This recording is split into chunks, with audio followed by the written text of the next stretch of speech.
বিশ্বে যখন যুদ্ধ শুরু হয়, যদিও এই যুদ্ধ এখনো বিশ্বযুদ্ধের আকার নেয়নি, আমরা নিশ্চয়ই চাইবো না যে এই যুদ্ধ বিশ্বযুদ্ধের আকার নিক, কিন্তু বিশ্বের বিভিন্ন প্রান্তে যে যুদ্ধ ফ্রন্টগুলো খুলেছে সেটা কিন্তু আমাদের সকলের জন্য, বিশ্বের সকলের জন্যই খুবই উদ্বেগজনক। এবং মানে বিশ্বের সব থেকে উন্নততম প্রাণী হিসেবে মানুষের এক্সটিংশনও প্রায় সমাগত মনে হয় যুদ্ধের এই অবস্থা দেখলে। সেই অবস্থায় যুদ্ধ থামানো তো অবশ্যই প্রয়োজন, কারণ বিশেষ করে ভারতবর্ষের ক্ষেত্রে মানুষের একেবারে যেগুলো মৌলিক চাহিদা, মানে দেখুন, এর মধ্যে কোথাও কিন্তু আসলে কোনো হিন্দু মুসলমান নেই, এর মধ্যে কোথাও বর্ণ নেই। বারবার রাজনীতিকে যে সমস্ত জিনিসগুলোকে কেন্দ্র করে বিবর্তিত করবার চেষ্টা করা হয়, এর মধ্যে কোথাও সেটা নেই। সব মানুষকে খেতে হয়, রান্নাঘরে রান্না করতে হয়। এবং এই অবস্থায় যখন আমরা দেখতে পাচ্ছি যে এলপিজির প্রতি সিলিন্ডার প্রতি, একদম ডোমেস্টিক ইউজের প্রতি সিলিন্ডার প্রতি 60 টাকা দাম বেড়ে গিয়েছে, 25 দিনের মতো একটা টাইম পিরিয়ড রাখা হচ্ছে সেটার পাওয়ার জন্য, তখন তো বোঝা যায় যে জ্বালানির সংকট এবং তার কি অবস্থা চলছে। কাজেই এটা সংকট বলেই তো মনে হয়। কোথাও কি ভারতবর্ষে কোনো স্ট্র্যাটেজিক কোনো খামতি আছে, যার জন্য আমরা দেখছি হরমুজ প্রণালীতেও ভারতবর্ষের যে সমস্ত তেলবাহী জাহাজগুলো আছে সেগুলো আটকে দেওয়া হচ্ছে, গ্যাস ইতিমধ্যে সংকট, ভারতবর্ষে রাশিয়ার থেকে তেল নেওয়ার জন্য আমেরিকার কাছে অনুমতি দিতে হচ্ছে। দেখুন, এর মধ্যে দুটো বিষয় রয়েছে। একটা হচ্ছে যে আমাদের যে বিদেশ নীতি, সেই বিদেশ নীতি, ভারতবর্ষ এখনো যুদ্ধের কোনো পার্টি নয় এবং পার্টি হবে না বলেই আমরা আশা করি। ভারতবর্ষ চিরকাল অহিংসার কথাই বলে গিয়েছে। ভারতবর্ষ যুদ্ধ থামানোর যে নৈতিকতা, সেটাতে বিশ্বাস করে। কাজেই সেই অবস্থায় ভারতবর্ষ যদি এই জ্বালানি সংকটের একটা অংশ হয়ে পড়ে, সেটা ভারতবর্ষের মানুষের জন্য খুবই দুঃখজনক। আমি আশা করব কেন্দ্রীয় সরকার সেদিকে দৃষ্টি দেবেন।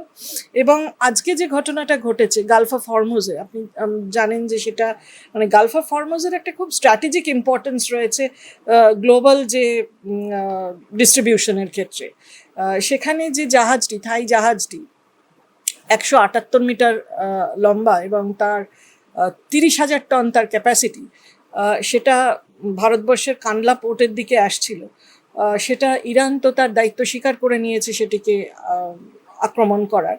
এবং থ্যাঙ্কফুলি ওমান থেকে 20 জন নাবিককেও উদ্ধার করা হয়েছে, 3 জনকে এখনও ট্রেস করা যায়নি।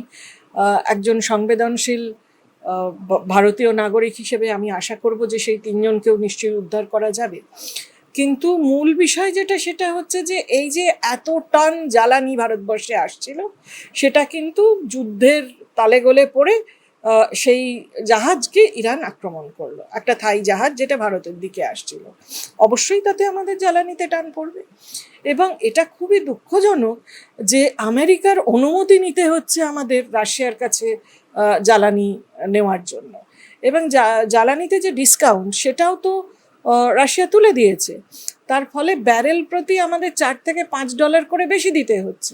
এবং তার প্রভাব শুধু যে এলপিজিতে পড়ছে তা তো নয়, আমাদের যে ফিউয়েলগুলো মানে রান্নাঘরে পড়ছে তা তো নয়, তার যে জ্বালানিটার প্রয়োজন হয় অটো চালানোর জন্য, ইমিডিয়েটলি অটো ভাড়া বেড়ে যাচ্ছে। এই যে ইনফ্লেশনের মধ্যে ভারতবর্ষকে ঠেলে দিচ্ছে কেন্দ্রীয় সরকার, তার অবিলম্বে তার বিদেশ নীতির পুনর্মূল্যায়ন করে ভারতবর্ষকে এই যুদ্ধ থেকে সরিয়ে এনে, আমি অবশ্যই চাইব গোটা বিশ্বজুড়ে এই যুদ্ধ বন্ধ হোক, শিশু সংহার বন্ধ হোক, নারী সংহার বন্ধ হোক, প্রাণ সংহার বন্ধ হোক, যে কোনো অবস্থাতে বিশ্বকে একেবারে ধ্বংসের মুখে ঠেলে দেওয়া বন্ধ হোক। কিন্তু প্রাথমিকভাবে আগে তো ঘর সামলানো দরকার।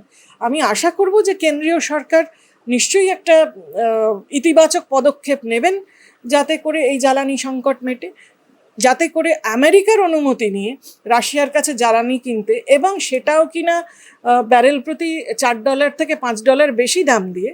কারণ অবশ্যই রাশিয়া এখন সেই অবস্থার সুযোগ নেবে যেখানে ভারতবর্ষকে অনুমতি নিতে হচ্ছে। একটি সার্বভৌম রাষ্ট্র হিসেবে ভারতবর্ষকে যদি আমেরিকার অনুমতি নিতে হয়, যদি ডোনাল্ড ট্রাম্পের অনুমতি নিতে হয় সমস্ত কাজ করার জন্য, তাহলে সেটা আমাদের ভারতবর্ষের জন্য, আমাদের ভারতবর্ষের গণতন্ত্রের জন্য, ভারতবর্ষের সার্বভৌমত্বের জন্য ভীষণ ভীষণ লজ্জাকর একটা অধ্যায় বলে আমি মনে করি।